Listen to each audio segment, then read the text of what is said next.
حفظ کی تعلیم کے لیے ضروری نہیں ہے کہ آپ کا بچہ کسی ایسے ادارے میں جائے جہاں اس کی رہائش کا انتظام کیا جائے، جہاں اس کے کھانے اور پینے کا نظم کیا جائے، یہ کوئی ضروری نہیں ہے۔ آپ کے مسجد کا ماحول بچوں کے حفظ کے لیے معاون اور سازگار ہے۔ آپ کا بچہ اس مکتب میں بھی قرآن پاک کا حافظ بن سکتا ہے، آپ کا بچہ اس مکتب میں بھی قرآن کریم کو حفظ کر سکتا ہے۔ آپ کو معلوم ہونا چاہیے کہ دنیا کے اندر جتنے بھی اسلامی مراکز شروع ہوئے ان کی ابتدا مسجدوں سے ہوئی ہے، لہذا مسجدوں کے ساتھ یہ زیادتی ہے، مسجدوں کے ساتھ یہ ظلم ہے، مسجدوں کے ساتھ یہ ناانصافی ہے کہ آپ مسجدوں میں نماز پڑھ کے مسجدوں پہ تالے لٹکا دیں، یہ مسجدوں کی بے حرمتی ہے۔ وہ لوگ جو کہتے ہیں کہ چھوٹے چھوٹے بچوں کو مسجدوں میں بلانا یہ مسجدوں کے ساتھ بے ادبی ہے، ان کے اپنوں پہ پردے پڑے ہوئے ہیں اور ان کے دماغ پہ پردے پڑے ہوئے ہیں۔ اگر آپ ان بچوں کو بچپن سے مسجدوں کا عادی نہیں بنائیں گے تو آپ دنیا سے چلے جائیں گے، آپ کی آنے والی نسلیں مسجدوں میں آنے کے لیے پابند کیسے بنے؟ ان بچوں کو مسجدوں میں آنے دیجیے، انہیں مسجدوں سے بھگائیے مت۔ اگر بچے باشعور ہیں تو انہیں صفوں کے بیچ میں رہنے دیجیے۔ یہ غلط مسئلہ لوگوں کے بیچ میں پھیلا ہوا ہے کہ بچوں کے بیچ میں آنے سے نماز فاسد ہو جاتی ہے۔ خدا جانے اچھے اور صحیح تعلیم لوگوں تک کیوں نہیں پہنچتی اور افواہ اور آسانی کے ساتھ لوگوں تک پہنچ جاتی ہے۔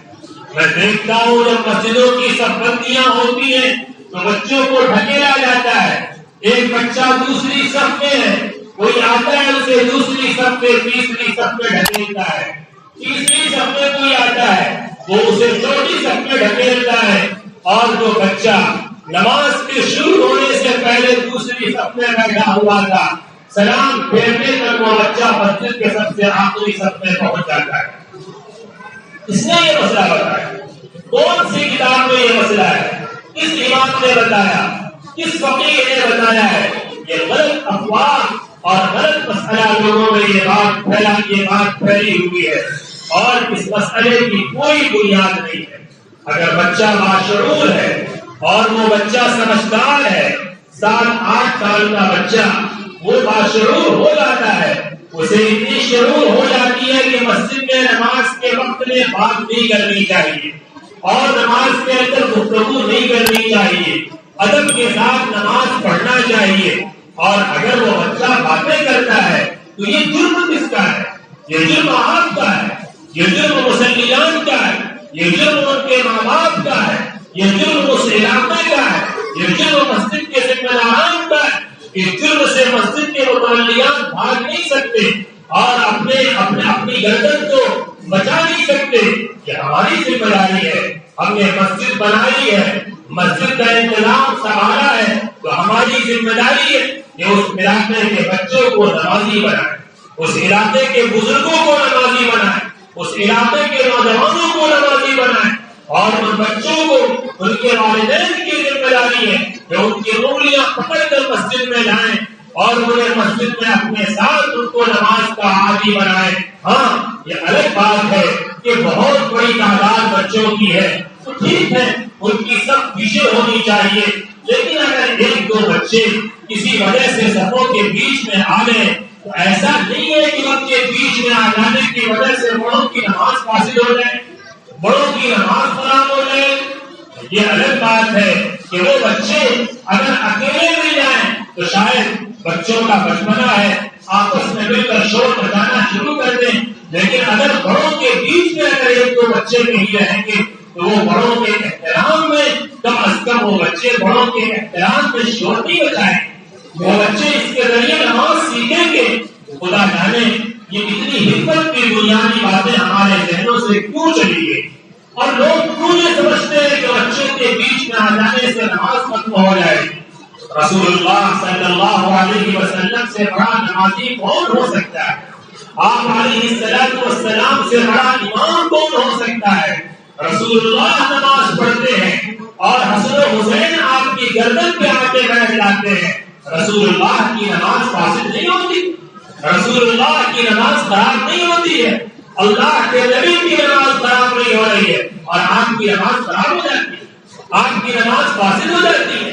اللہ کے نبی علیہ السلام مسجد نبوی کا خطبہ دے رہے ہیں اور حسن و حسین چھلانتے ہوئے صفوں کو کھانپتے ہوئے رسول اللہ صلی اللہ علیہ وسلم کے پاس آ جاتے ہیں۔ اللہ کے نبی کو خطبہ روکنا پڑتا ہے اور بچوں کو سنبھالنا پڑتا ہے اور پھر حضور پاک علیہ السلام کو جاری رکھتے ہیں۔ رسول اللہ کا خطبہ فاسد ہو گیا،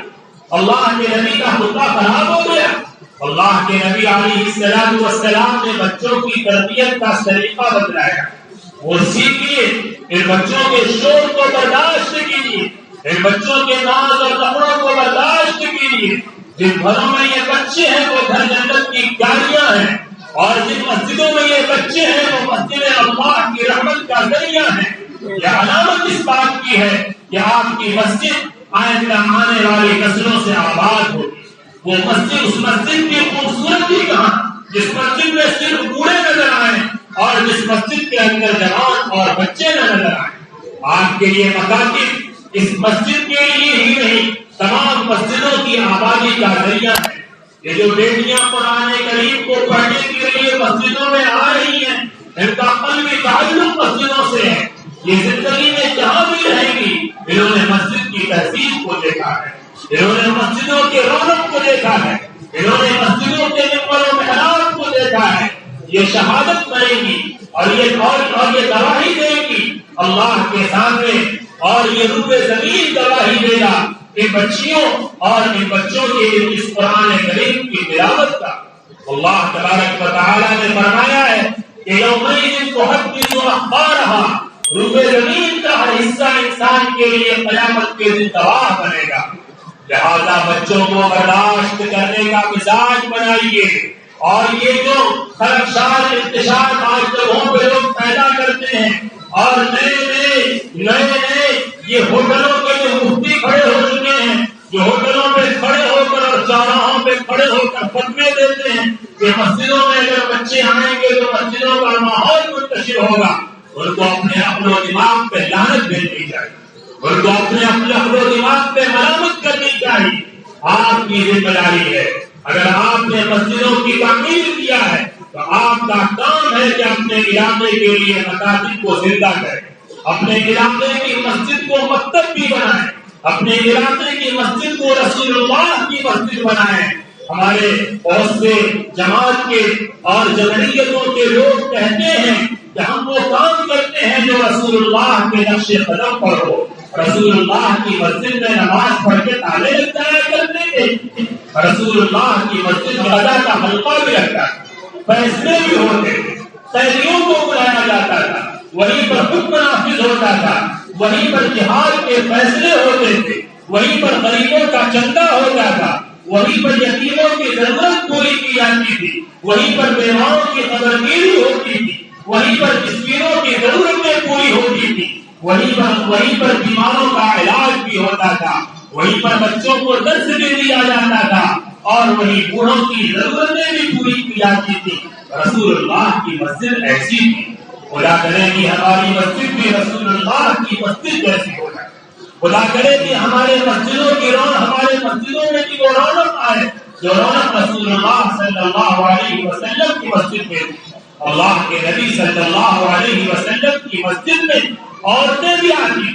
اور وہ بھی اللہ کے نبی صلی اللہ علیہ وسلم سے دینی مسائل سیکھتی تھی۔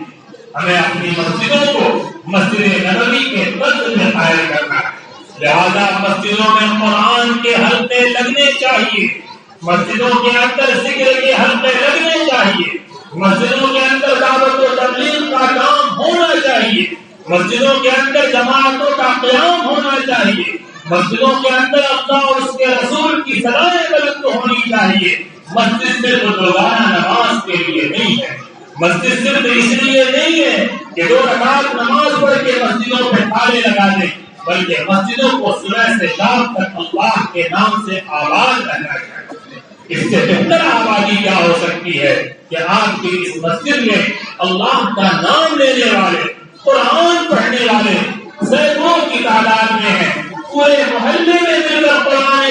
اتنا نہیں پڑھا جاتا ہوگا جتنا آپ کی اس مسجد میں ان بچوں کے ذریعے قرآن کریم پڑھا اور سنا جاتا ہے۔